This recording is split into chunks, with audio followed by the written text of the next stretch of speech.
And, another person who I feel is destroying his legacy, and it pains me to say it because I love him to death, and he was my favorite wrestler of all time, but Bret Hart, it kills me to see him on Raw every week. You mean when he appears on Monday Night Raw wearing black, high-top basketball sneakers that were maybe cool in 1988 with jean shorts that were maybe cool in 1998 and a ratty Batman T-shirt and straggly hair that looks like he is a homeless person? You mean that affects your view of his legacy? Gee, it's hard to understand why. He looks homeless. When he comes to the ring, it's sad. It's absolutely sad. You know what I said? I said this the day after. I'm like, boy, that match that Raven had with Vince McMahon was amazing. He looks like Raven. He looks like Raven from the mid-'90s when he was doing that old Rookie Outlook. Like, think about this. Like, when and I'm a Mets fan, but the way the Yankees do everything is first class. Like, when the Yankees have old-timers day, when the legends come back, they're either in full uniform or they wear a suit and tie. So when Bret Hart, when they do, and we all know he can't wrestle. I mean, they advertise him in all these matches, and, his career ended. He had a stroke. He had, a million health problems and medical problems, but they try, oh, my God, Bret Hart's going to wrestle. And, he's out there, it looked like he just came out of a Run DMC movie wearing these clothes from the 80s that are no longer hip, and he looks totally uncool. It's like either be out there in a suit and tie or a nice dressed outfit, or when they tease that he's going to wrestle, have him in the outfit he used to wear. The guys have to look good. And the question is, though, if he did wear that and the singlet it's going to be looser because he's not, doesn't have the muscular that he used to have, or it's going to, the other way around to that would be not going to fit the other way, you know what I mean? Or just don't keep advertising him to wrestle because it's, he can't take contact. Whenever anybody attacks him, it's either a punch to the gut or a thumb to the eye because he can't take any, they can't risk him being hurt, but it's just sad. I mean, I don't really think it's his fault as much as it is he's a big name, so they need to keep him viable on the program as an attraction for people to tune in because they were using him actively every week on Raw because The Undertaker was out hurt, Batista had quit, Shawn Michaels retired, Triple H is still hurt, so they needed somebody with a name to keep putting out there, on the program to get people to watch. Here's the strange thing, and this is kind of my next step question, is the bleak description you gave of the future of wrestling was kind of, well, it was bleak.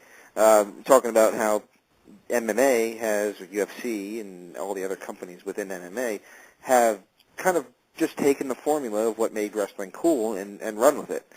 Now, wrestling obviously is always going to be fixed, predetermined, sure, whatever the word is. It's always going to be and always has been. And, there's companies in Japan that try to mix the two, but it never really works. But some, over the course of time, some boxing matches have been fixed, and I'm sure some UFC and mixed martial arts matches have been fixed too. But with the UFC and mixed martial arts, we can't really tell what's fixed and what isn't and who is paid to take a dive to make somebody else look good. But you know what? That's what professional wrestling should be. The audience and the fans watching shouldn't really be sure if it's real or if it's fake. Or wait a minute, did he really hit that guy? Do these two really hate each other? Never once in the past 3, 4, 5, 6 years of watching professional wrestling have I ever thought that because it all looks so hokey. So do you think there's any chance, though, that with the rabbit being out of the house, once you're not a virgin anymore, you can't become a virgin again? Is there any way to put the rabbit back in the hat? No, because now the guys that are 18, between the ages of 18 to 25, that are in good shape and physically fit, aren't joining wrestling schools anymore. They're going to the local gym that offers mixed martial arts classes, or there's very few of them, but they're popping up more and more throughout the country, mixed martial arts training schools. That's where guys that used to be going to professional wrestling schools, that age group, when they finish high school, they go to college, that work out, lift weights, in shape, maybe did a little boxing, maybe played a little high school or college football. Instead of going into professional wrestling, they're going into MMA. And I can't blame them. So you're getting less choice talent joining wrestling schools. They're going to MMA. Because why wouldn't they? It's the cool thing to do. Look around. What's everybody wearing? Tap Out and Affliction T-shirts. You can't find anybody on the street, down the shore, at a bar, at a club, at the mall, wearing a wrestling T-shirt. It's Brock Lesnar shirts, Bobby Lashley shirts, Affliction shirts, Tap Out shirts. You know why? The shirts look cool. Just like 10, 12, 15 years ago, you couldn't go 25 feet out of your house without seeing an NWO or an Austin 316 shirt. Yep. People wore the shirts that had no idea what professional wrestling was about because it was the cool thing to wear, which is why now UFC, Tap Out, Affliction T-shirts are the cool things to wear. The shirts look awesome. People wear them for a night out on the town or going to a club because the shirts look really awesome. You don't see people, unless they're 700 pounds, fat, sweaty, that work at the gas station wearing a wrestling shirt these days out in public. You really don't. So that's where younger guys that are in really good shape, they're going. They're going to pursue a possible career or even just as a hobby to mixed martial arts. They're not going to professional wrestling schools. And you know what? The WWE doesn't realize this. They can't understand, how come they can't produce new talent. And it's because athletic guys with talent are pursuing mixed martial arts. Oh, boy. Most of the people they've produced recently are all second and third generation wrestlers because, they probably had no choice but to pursue professional wrestling because of who their father or grandfather was. But you say stuff like that, yeah, we just saw Tyler Black, who's the ROH World Champion, got signed. We've seen, recently Tina added the Generation Me or the Young Bucks. So, not all the there is still a very good core of independent talent out there right now. It's not, everybody is not just taking mixed martial arts.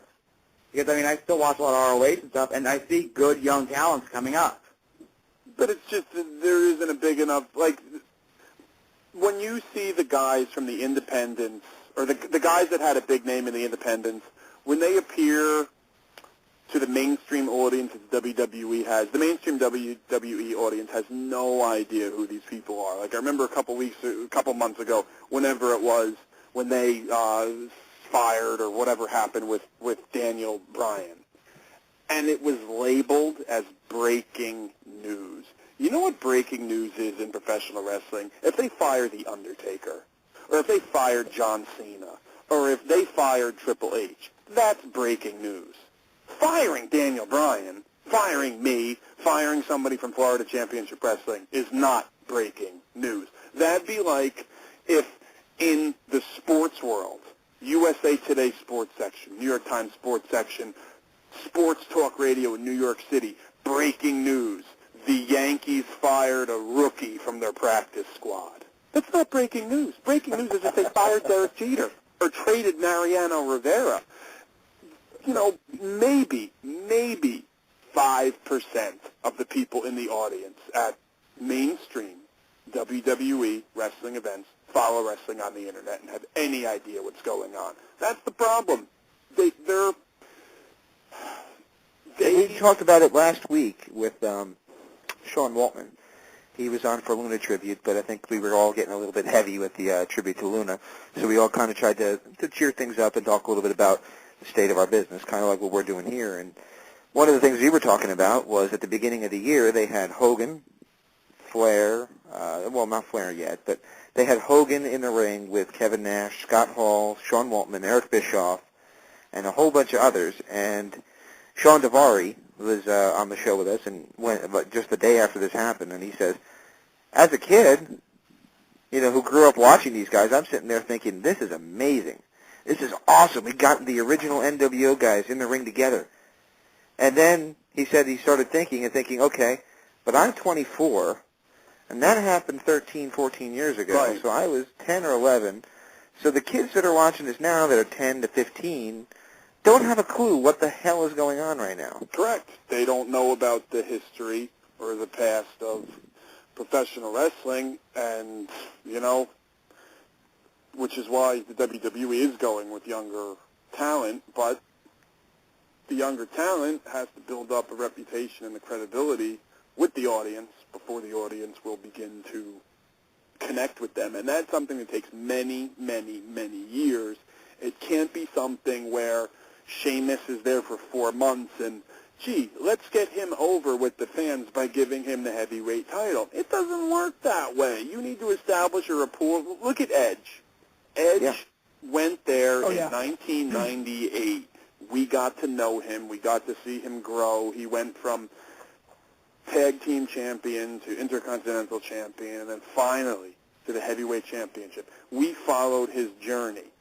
Great. Sheamus is there, 4 months, heavyweight champion.